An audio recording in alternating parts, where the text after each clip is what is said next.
बरज़ख का पहला अजाब, जो गौर से सुने प्लीज, कैसे शुरू होता। ये वाक़े को शेख अब्बास खुम्मी मफाती के राइटर ने लिखा, बहुत बहुत मशहूर वाक़या। बरज़ख के फर्स्ट डे का पहला अजाब, 8 या 9 अजाब है जो फर्स्ट डे शुरू हो जाते, और सो सिंपल। नजफ अशरफ, मौला हमको ज़ियारत नसीब करे इंशाल्लाह। नजफ, गौर से सुने, नजफ अशरफ में 2 करबला के रहने वाले, नजफ अशरफ के रहने वाले 2 यंगस्टर्स थे जो चाइल्डहुड फ्रेंड्स भी थे। एक ही साथ स्कूलिंग हुई, एक ही साथ कॉलेज में गए, और दोनों बिजनेसमैन के बेटे थे। बिजनेस भी साथ किया एक ही बाजार में, उसकी एक शॉप है, इसकी एक शॉप। गौर से सुनो, साथ बिजनेस चल रहा, आराम से जिंदगी गुजर रही। उन लोगों ने इरादा किया कि हम हिंदुस्तान जाएंगे, हिंद जाएंगे। 300 साढ़े 300 साल या 250 साल पुरानी या 200 साल पुराना वाक़या है। शेख अब्बास का ज़माना 150 साल पुराना है। मैंने पूरी यहाँ पे मोहसिनान इस्लाम की टॉपिक पे उलमा की पूरी लाइफ पढ़ी। याकूब इब्ने याकूब कुलैनी से रहबर इनकलाब था, आज से 3 साल 4 साल पहले। तो शेख अब्बास लिखते, इनका पीरियड 150 साल पुराना है। नजफ अशरफ में ये दफन है, सामने मौला की जरी के सामने इनकी खबर मुबारक है।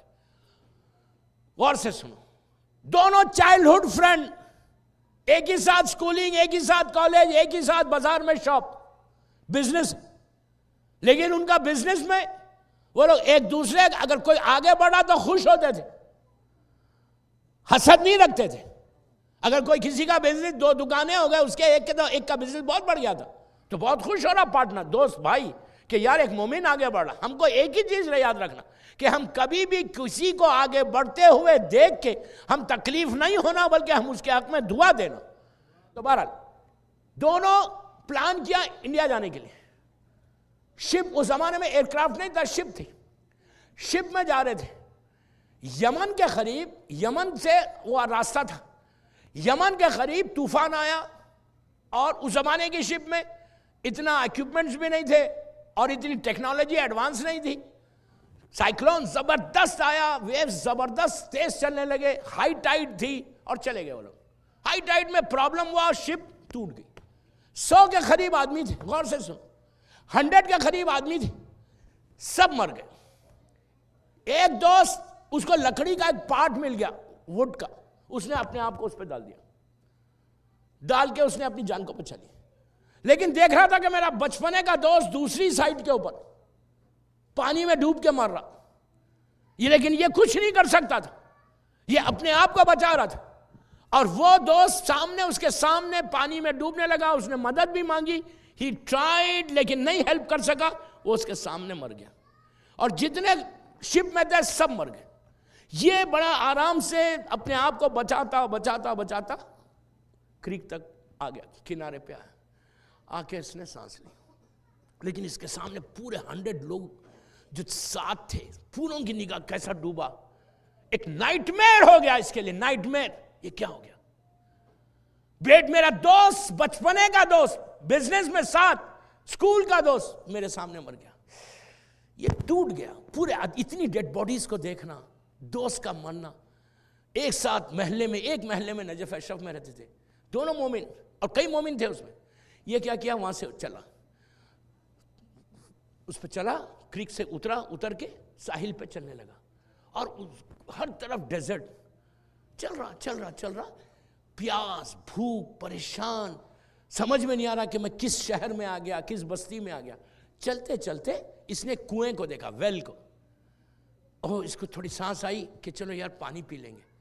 पुराने ज़माने, और ये बेइंतहा सवाब है, ये बेहतरीन कार खैर है। आप यहाँ पे तो ज़रूरत नहीं पड़ती, बैक होम आपको ये करो।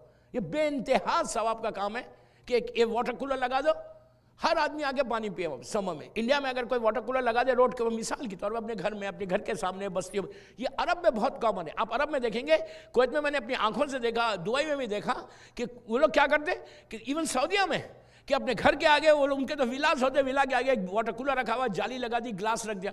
गर्मी वहाँ की समर कैसी होती है अरब की, जाते जाते लोग ठंडा पानी पी रहे। ये बेइंतहा सवाब का काम है। कितने 20-25 हज़ार में लगता है। अब अपने अहमदाबाद में कहीं भी देखो, कहीं लगा सकते तो लगवा दो, बहुत सवाब का। पुराने ज़माने में क्या होता था, लोग वेल कुएं को खोदते थे, खोद के एक बकेट भी रखते थे, डोल भी रखते थे, और कोई मुसाफिर जाए तो पानी पिए, कोई सफ़र पे जो कोई कारवान जाते थे रुकते थे पानी पीते।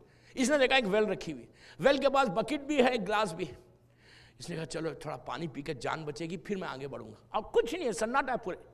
गया, शेख अब्बास लिख रहे, अजीब वाक़या है। गया, देखा कुएं के पास बकेट है, उसने बकेट डाली, बकेट डाल के खींचा, पानी आया उसमें, ठंडा मीठा पानी। उसने बकेट को ऐसा लिया, लेके सब मुंह की तरफ लेके गया पीने के लिए। जैसे ही मुंह की तरफ लेके गया, इसके कानों में आवाज आई कि भाई मैं भी बहुत प्यासा हूँ, I am really thirsty, I am really thirsty, प्यासा हूँ। ये घबरा गया, कभी इधर देखता, शेख अब्बास वाक़े को लिख रहे, कभी इधर देखता कभी उधर देखता कि ये क्या है, आवाज़ कहाँ से आ रही। पानी को रोका, फिर पीना चाहता, फिर कानों में आवाज़ आ रही कि भाई मैं भी बहुत प्यासा हूँ, मैं भी बहुत प्यासा हूँ। 2 दफ़ा हो गया, ये परेशान की आवाज़ कहाँ से आ रही। तीसरी मर्तबा जब ये पीना चाहता था तो इसको फील हुआ कि ये आवाज़ साइड से नहीं आ रही, ऊपर से आ रही। अब इसने ऊपर यूं देखा, देखा तो कहा एक इंसान है, उसके गले में फंदा है, बरसक का पहला अजाब। 9 है, 9 चीजें दोस्तों में, हो सकता पूरे 9 ये 5 दिन में नहीं बयान कर सकूं, लेकिन करूंगा जरूर। अगर ये समझ में आ जाए तो हम, मुझे इतना यकीन है मेरे मौला के ऊपर, अल्लाह पे, कि एक चेंज तो आएगा, चेंज तो आएगा, दैट आई नीड इट। एक रिवोल्यूशन तो आएगा। अगर सही माना में सोचा तुमने, मेरे लिए मत करो, अपने लिए करो, अपने लिए सोचो कि मेरा क्या होगा। अब सुनो, वो कहता है मैंने यूं देखा तो कहा कि एक आदमी वो ऐसा है और उसके गले में रस्सा आसमान से बात कर रहा, लाइक हैंग कोई करा हुआ है। प्यास के मारे उस बंदे की जबान बाहर आ गई, आंखें बाहर आ गई, और एक ही जुमला उसकी जबान पे कि भाई आई एम रियली थर्स्टी, मैं बहुत प्यासा हूं।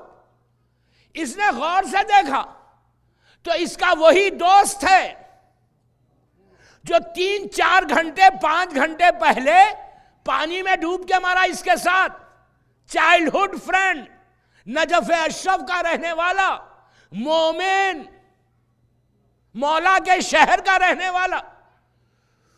ये शॉक ऑफ हिज लाइफ, जो बोट डूबी थी वो याद नहीं। अब ये दोस्त को इस हालत में देखे 4 घंटे में, जस्ट 4 आवर्स 5 आवर्स में इसने बकेट को ऐसा किया उसके मुंह के करीब जाए, लेकिन ऐसा महसूस हुआ जैसे किसी ने उसको ऊपर खींच लिया। फिर ये नीचे करता, फिर पीना चाहता, इसका हलक सूख रहा, इतना पानी बह गया इसके जिस्म से कि यह भी नीचे गिर जाएगा अगर पानी नहीं मिलेगा। पीना चाहता, फिर वही आवाज, फिर ये ऊपर किया, फिर किसी ने कहा, 3 दफा हुआ यह अमल, ये बेहोश होकर गिर गया। इसने पानी नहीं पिया, बेहोश हो गया।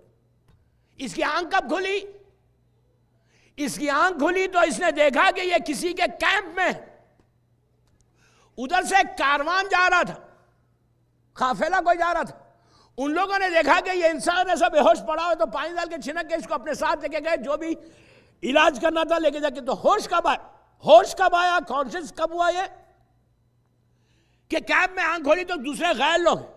इसने पूछा कौन है आप लोग? उन लोगों ने पूछा तुम कौन हो? तो इसने अपना पूरा वाक़या बता कि मैं इराक का रहने वाला नजफ अशरफ का, हमारी बोट इस तरह खत्म हो गई, पूरे लोग मेरे साथी मर गए और मैं प्यासा था, मैं एक अकेला बचा उस बोट में, इस तरह बचा।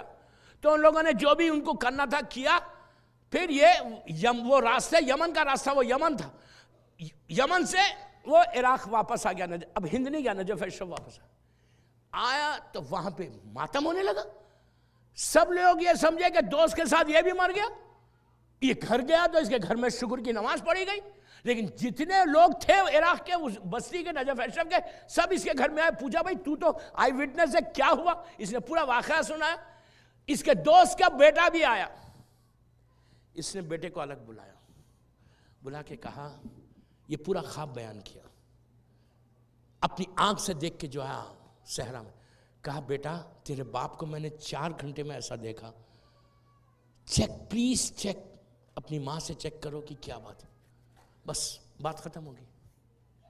6 महीने के बाद यही दोस्त, गौर से सुनो, यही दोस्त ख्वाब देखता है, शेख अब्बास वाक़े को लिख रहे, कोई मामूली पर्सनालिटी इस वाक़े को नहीं लिख रही, शेख अब्बास जैसी पर्सनालिटी इस वाक़े को लिख रही। उसने 6 महीने के बाद देखा कि बहुत बड़ा मैदान है और कोई ये बोल रहा है ये जन्नत का रास्ता है, जन्नत, हेवन, और वो जा रहा। इसने देखा कि बहुत बड़ा पैलेस है, खस्सर है, महल है, और उस पैलेस के ऊपर इसके दोस्त का नाम लिखा हुआ है। वही दोस्त जो दफन हुआ, वही दोस्त जो सहरा में मिला था, और वो दोस्त अंदर से निकल के आया। अब जो आया तो इसकी जवानी याद आई, इसलिए कि ये चाइल्डहुड फ्रेंड था, इसने जवानी देखी थी कि बिल्कुल जवान हो गया, बेहतरीन लिबास पहना हुआ, एक्सपेंसिव ड्रेस, और बिल्कुल जवान, हसीन, खूबसूरत। आया, सलाम किया, कहा मेरे दोस्त, वो my friend, where are you, बात करके अंदर लेकर गया। ये अंदर गया, बहुत बड़ा सुफरा बिछा हुआ था, कहा बेटा मेरे दोस्त, मेरे फ्रेंड, बैठो तुम यहाँ पे। बैठ गया, सुफरा सामने, उधर वो फ्रेंड बैठा, इधर ये फ्रेंड बैठा, एक मरहूम और जिंदा, ये ख्वाब में देख रहा। कहा खाना खाओ, मैंने अल्लाह से परमिशन लिया तुमको खिलाने का। अब ये शुरू ही नहीं करता, क्या तुम शुरू क्यों नहीं कर रहे, मैंने परमिशन लिया, अल्लाह से तुमको दावत दी है। तो इसने पूछा, वो जो जिंदा दोस्त था, कि मेरे समझ में नहीं आ रहा, जो मैं डेजर्ट में देखा था वो सही है या ये सही है, व्हाट? तो दोस्त ने कहा, मरहूम दोस्त ने, जैसे इसने ये कहा कि आई डोंट नो वो सही है या ये सही है, तो उसने कहा, मरहूम दोस्त ने कहा, जाकर मेरे बेटे से पूछ। ये बोला, एक ख्वाब से बेदार हुआ। अब रात गुजरी, बड़ी एहतियात से, सुबह फजर का वक्त है, नमाज पढ़ा, सीधा दोस्त के घर गया, जाके early in the morning knock किया डोर को। दोस्त का बेटा आया, आके कहा चाचा सुबह सुबह, इतनी सुबह? अब दोस्त ने पूछा, दोस्त के बेटे ने कहा चाचा कैसे आ गए सुबह सुबह? तो कहा बेटा मैंने एक ख्वाब देखा था, तुमको बताया था, गौर से सुनो। अब मैंने आज अभी एक ख्वाब देखा तुम्हारे बाप को, इतने आराम के साथ जन्नत के अंदर बेहतरीन लिबास पहना हुआ, जवानी का आलम, मुझे खाने पे बुला रहा, सुफरा बिछा हुआ, दस्तरखान बिछा हुआ, नेमतें रखी हुई, और मैंने पूछा कि वो ये सही है या वो सही है, तो तुम्हारे बाप ने कहा कि मेरे बेटे से पूछो। बस जैसे ही कहा इसने, जिंदा दोस्त ने, कि बेटे से पूछो, कहा, बेटा फौरन सजदे में चला गया और कहा अल्लाह तेरा शुक्र है। यह भी एक मैसेज है कि हर नेमत पे शुक्र अदा करो। तो हुआ क्या, बेटा सजदे में चला। अब ये दोस्त परेशान कि उठा, उठ के कहा चाचा मैं अल्लाह का शुक्र अदा करता। तो इसने पूछा किया क्या तुमने, व्हाट डिड यू डू? उसने कहा जब आपने मुझसे आके कहा, प्लीज गौर से सुनना, प्लीज गौर से सुनना, जब आपने मुझसे आके कहा कि तेरा बाप इतनी परेशानी में, तो मैं घर गया अपनी मां के पास और जाके कहा मां, बाप, वो दोस्त साहब, मां भी पहचानती थी वो दोस्त को, वो वापस आया और बाप इस हालत में, मां सर पीट के रोने लगी, घर में मजलिस हो गई पूरी। तो बेटे ने कहा बाबा, मां क्या करना है, बाप का कौन सा गुनाह है, नजफ अशरफ में रहने वाला गुनाह नहीं कर सकता, बहुत कम वो बदनसीब है जो नजफ अशरफ में रह के गुनाह करे। तो मां ने कहा बेटा, मां सोचने लगी, सोच के कहा बेटा मुझे एक चीज याद पड़ती जो तेरे बाप के पास है, तीन गुनाहों को बताया, आज मैं एक गुनाह बताता, कल, आज रात भर सोचना, कल 2 बताऊंगा, रात भर सोचना आज कि एक गुनाह का, 2 गुनाह, 3 गुनाह का ये अजाब कितना तकलीफ दे, कोई चौक नहीं था। दोस्तों आप इमेजिन करो कि ये बंदा तो नेक था, अल्लाह ने बता के उसके अजाब को कम कर दिया, वो रहीम है। हमारे साथ क्या होगा? मां से पूछा कि बेटा क्या हुआ, उसने 3 गुनाह बताए। पहला गुनाह बता रहा, मां ने कहा बेटा तेरा बाप जवानी में नमाज फजर नगा करता था, नमाज फजर पढ़ता था, कभी नहीं पढ़ता था, पढ़ता था, कभी नहीं पढ़ता था। तो बेटे ने कहा कि अब इस जिंदा दोस्त से कि मैं जैसे ही मां ने कहा, मैंने इजारे के ऊपर 10 साल की, मिसाल के तौर पे मैंने नमाज किसी को देके, किसी मौलाना को देके, नजफ अशरफ में तालिब इल्म को देके पढ़ाई। कहता है दोस्त के आज ही सुबह में, कल रात में मेरा ये वो जो पढ़ रहे थे नमाज इजारे पे, उन्होंने आके ये कहा कि बेटा तेरे बाप की 10 साल की नमाज कंप्लीट हो गई। आप सोचो, यहां आके नमाज कंप्लीट हुई, उसी रात को फौरन अल्लाह ने बता दिया कि हमको अजाब का शौक नहीं है, हम रहमत का नाजिल करते हैं।